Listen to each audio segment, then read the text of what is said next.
Hey everyone, it's Shimmy, and welcome to this week's Shimmy Says. Actually, this is this week's Shimmy Says Part 1. I'm going to do another Shimmy Says Part 2 tomorrow. But today, I wanted to talk to you, and it's a follow-up to an article I wrote on Techstrong AI, as well as I wrote a LinkedIn article behind it as well. And I call it Google's a Parasite.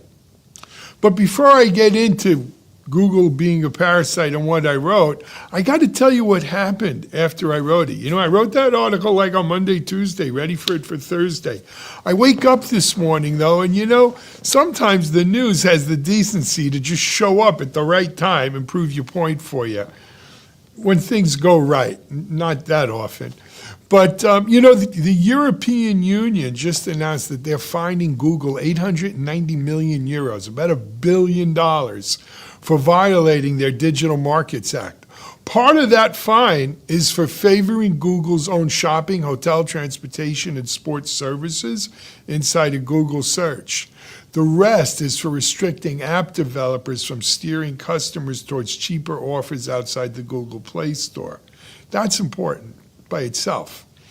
But for me, and the part that's really part of this story is the conversation of what the European regulators said next. The European Commission said that Google may need to apply the same fair treatment principles to AI overviews and AI mode. In other words, the regulators see the same fence I did. They see the same things happening that I pointed out. They understand that Google cannot claim it is merely organizing the web, which is something they've been doing all these years, back to before they were public, while it uses everyone else's information to turn Google into the preferred and all too often final destination. It's that zero-click out policy. The current fine does not compensate publishers, unfortunately, but it does not establish that Google must pay for the reporting, research, and analysis its AI consumes. But let's not pretend the regulators have solved the whole problem.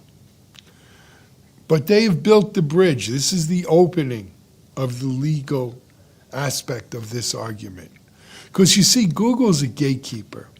And a gatekeeper cannot use control of the gateway to favor its own services. AI overviews and AI mode are Google services. They're Gemini. They use information created by third parties like me to answer the query while reducing the need to visit those third parties, also like me. You can see where this is going. Google's defense may be even more revealing than the fine, though. Google says forcing it to treat competing services fairly will strip away useful real-time search features and degrade the product. Just think about that for a second. Let it swirl around in your mouth a little bit.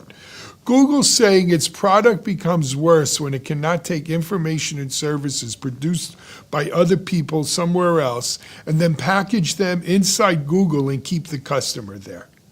That's the height of hypocrisy, man. That's balls. I'm sorry. That's not a rebuttal to what I'm about to tell you, because here's what I say. I say when I called Google a parasite, I meant it. This is no longer merely one publisher waving his arms and complaining about lost traffic. Regulators are beginning to examine the same underlying behavior. Google controls the gateway, favors the experience it owns, and keeps more of the value generated by everybody standing on the other side.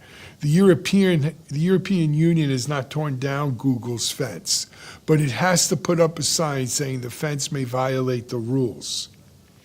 With that breaking news update, let me jump into what I originally wrote about and why the rest of us are playing this price. So as I mentioned, I published the article on Techstrong AI with a deliberately provocative title, Google's a Parasite and Everyone Else is Paying the Price. I published a shorter version on LinkedIn, but today I want to talk it and say it out loud to you all.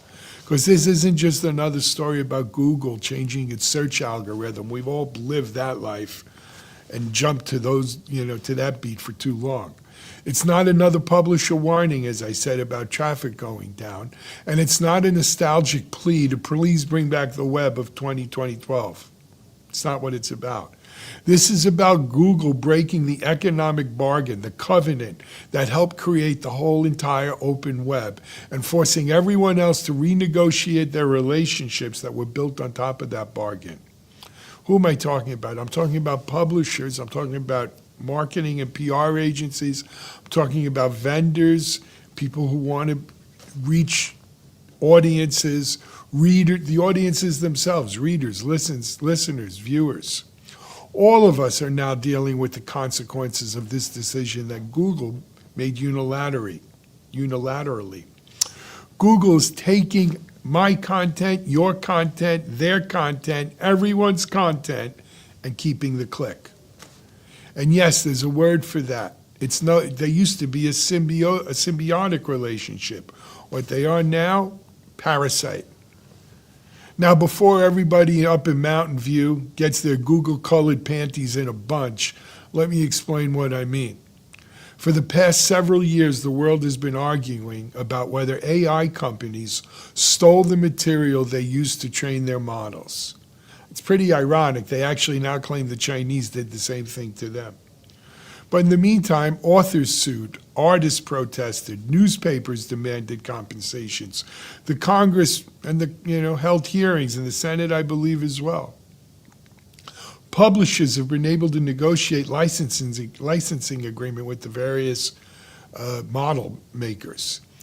AI companies responded with arguments about fair use, transformative technology, and the supposed impossibility of building these systems without ingesting enormous amounts of human-created work.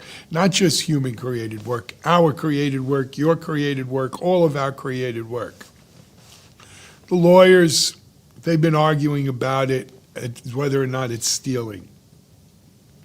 God knows at the end of the day, they're the ones who are making the money because they'll be happy to keep billing while they keep arguing and trying to figure it out. But the underlying complaint here is simple, guys. Somebody created something valuable. All of us who created content and IP have created something. And these AI companies took it. The company used it to make its own product more valuable. Not just Google, all of the AI companies. The person or organization that created the original work received little or nothing. So now I ask you, if what the AI companies did was wrong and they've been held liable in court and they've had to settle out of court for billions of dollars, is what Google doing with AI overviews and AI mode fundamentally, right, in search, is it fundamentally any different? Hell no. It's exactly the same thing. Google consumes our reporting, our research, our interviews, reviews, analysis, videos, expertise, produced and paid for by me and you and all of us. It then synthesizes that material and it presents the answer as Google's answer inside of Google, and not as they used to do, sending the click to the person who created the content. That was the bargain. Google could use our content. They sent clicks our way. But if the system works the way Google designed it to work, the user no longer needs to visit the original source. They don't get the click. They don't do the click. We don't receive the click. The publisher, like me, I pay reporters to write the news. I pay editors. We pay video producers. We pay for travel, equipment, hosting, software, and all the people who keep the lights and keep the wheels turning here. Google takes this finished product, turns it into a raw material for its AI, and keeps the audience and captures the commercial value. It's not right. If doing that to train an AI model was stealing, putting the answer at the top of a Google results page does not magically turn it into some sort of public utility. It's still stealing. The old Google mostly had a symbiotic relationship with the open web and publishers. We created information, Google indexed it and organized it. People searched Google and they clicked through to publishers' sites like ours at Techstrong. Google sold advertising around the search results. They made a fortune. They became one of the most popular, profitable, biggest companies in the history of the world. Publishers were able to monetize the resulting traffic, though, too. Look, a small pittance compared to what Google made, but it helped make the advertising, the sponsorships, the subscriptions, and the other products available free to you. It was never an equal relationship, as I say. Google owned the lion's share of it. They owned the intersection. They controlled the traffic lights, and they collected most of the toll. But enough value trickled through in both directions that the system worked. Old Google was the road to the destination. New Google wants to be the destination. And not just me saying this, right? The Times had an article just this week, an excellent examination of what Google's AI strategy is doing to the open web. Publishers are now openly preparing for something we call Google Zero. This is a future in which Google sends little or no meaningful traffic to our websites, whose content it then uses to answer people's searches and questions. And this isn't some paranoid fantasy dreamed up by a bunch of old grumpy publishers like me either, right? Traffic has already fallen sharply in heavily crawled sectors, as much as 40 to 70%. Research shows that people are far less likely to click an organic search result when Google provides their AI overviews. And of course they're providing them. The entire point of the AI overview is to make the click disappear. Google says it will send billions of clicks to websites. I'm sure it does. Out of trillions and trillions of searches that get done, a pittance. Google says its AI products can introduce users to new sources. I'm sure sometimes that happens, few and far between. But we're really avoiding the real question. The question is not whether Google still sends any clicks our way. The question is whether Google returns enough value to sustain the people and organizations producing the information its AI requires. Because you can't indefinitely summarize reporting that was never funded. You can't quote experts that weren't interviewed. You can't synthesize original ideas that you can't afford to develop. Because that's the life of a parasite. It eventually kills its host. That's why it's parasitic. A parasite that weakens its host too much eventually runs out of food. Let me give you a different version of this. I'm going to give you what I call my Brooklyn version. Imagine you're a guy standing outside of the deli on the corner over there making heroes. The deli owner pays the rent, the staff, the ovens. He buys good boar's head meat, makes beautiful semolina bread, everything else required to make a great hero sandwich. Then there's a guy standing outside. He grabs the sandwiches as they come out of the kitchen. He takes your wrapper off, he cuts them into pieces, and he hands out pieces to all the people, everybody on the sidewalk. And then he sells advertising for the crowd that's gathered around the sidewalk to see while they're eating the samples of your sandwiches. Nobody has to enter the deli anymore to eat. They eat their sandwiches while they're watching the advertising. And when the deli owner complains to the guy outside points and says, "Look, I sent 3 people in through the door this afternoon. What are you complaining about? I'm good for your business." Well, you know what the deli owner says? Bullshit. No, you're not. You're eating my lunch, literally. So let me dispense with any pretense that I'm a disinterested observer here. I have a horse in the race. I am a deli owner, right? Techstrong operates a network of specialized technology publications. We publish more than 500 articles and produce more than 100 videos every month. We pay our writers, our editors, our video producers, the whole lineup of Techstrong to make that happen. We go to industry events. We fly there. We have to stay in hotels. We bring equipment. We interview executives and practitioners to bring you the latest. We analyze companies, products, technology to protect trends. None of this is free. All of it costs money. Google's building its AI experience on content produced by Techstrong and those like us, thousands of other publishers and creators, while simultaneously reducing our traffic and economic return that enabled us to produce it in the first place.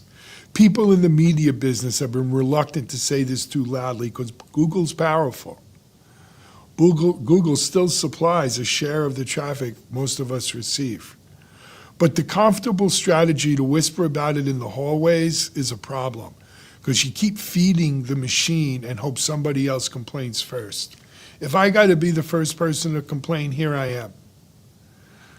You know, last week, or maybe it was the week before, I published a LinkedIn article called "The Agency Media Relationship Needs a Recast." I thought it was kind of my Jerry Maguire moment, but in retrospect, no, it wasn't. This is the Jerry Maguire moment, because what Google is doing doesn't end with me losing search traffic or any publisher. The damage moves through the entire technology media ecosystem. This is changing the relationship between publishers, agencies, technology vendors. It's a ripple effect of Google. You know, for years, I've been in this business, 12, 15 years. Publishers can devote editorial research and resources to a large number of announcements that we would get pitched. Executive interviews, company briefings. If it was newsworthy, we did it, even if it wasn't the biggest story of the day. We were able to deliver people to those stories through Google. That traffic created advertising inventory, brand reach, and commercial opportunity. But as we get less traffic, I have less traffic-supported editorial capacity. That means there's less space for your stories, for earned media, for the kind of public good, the kind of knowledge, the kind of learning you come to expect from publishers. This means less favorable coverage. It means more coverage is for sale. Because let me make it clear, independent reporting has to be independent. Hence the name. News judgment, criticism, editorial opinion cannot depend on whether a company paid for a sponsorship. Paid content should be labeled paid content. Commercial relationships, you have to be transparent. It's what I was taught from day one here.